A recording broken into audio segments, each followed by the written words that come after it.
দক্ষিণ আমেরিকার একটি গুরুত্বপূর্ণ দেশে ভোট গণনা শেষ হওয়ার আগেই উত্তেজনা ছড়িয়ে পড়ে। ব্যবধান এতটাই কম যে ফলাফল নিয়ে শুরু হয়েছে বিতর্ক, আর রাজনৈতিক অঙ্গনে দেখা দিয়েছে নতুন সমীকরণের ইঙ্গিত। কলম্বিয়ার প্রেসিডেন্ট নির্বাচনের প্রাথমিক ফলাফলে ডোনাল্ড ট্রাম্প সমর্থিত ডানপন্থী প্রার্থী আবেলান্দো দে লা এসপ্রিয়েলা নাটকীয়ভাবে এগিয়ে রয়েছেন।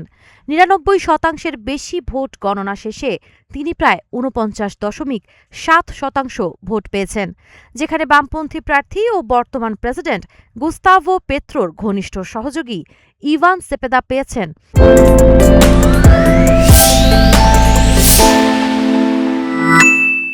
৪৮.৮% ভোট। রাজনীতিতে পূর্ব অভিজ্ঞতা না থাকা এই ব্যবসায়ী ও আইনজীবী অপরাধ ও সশস্ত্র গোষ্ঠী দমনে কঠোর সামরিক অভিযানের প্রতিশ্রুতি দিয়ে ভোটারদের সমর্থন অর্জন করেন। বিজয়ের পর তিনি বলেন, আজ থেকে কলম্বিয়ার নতুন অধ্যায় শুরু হল। তবে সেপেদা এখনই পরাজয় মেনে নিতে রাজি নন। তিনি চূড়ান্ত যাচাই বাছাই শেষ না হওয়া পর্যন্ত ফলাফল নিয়ে অপেক্ষার কথা বলেছেন। প্রেসিডেন্ট পেত্রো ভোটিং সফটওয়্যার অডিটের দাবি তুলেছেন।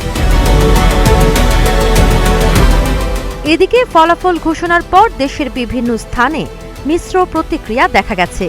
কালি শহরে বিক্ষোভকারীদের সঙ্গে পুলিশের সংঘর্ষ হয়েছে, যদিও রাজধানী সহ বেশিরভাগ এলাকায় পরিস্থিতি এখনও নিয়ন্ত্রণে রয়েছে।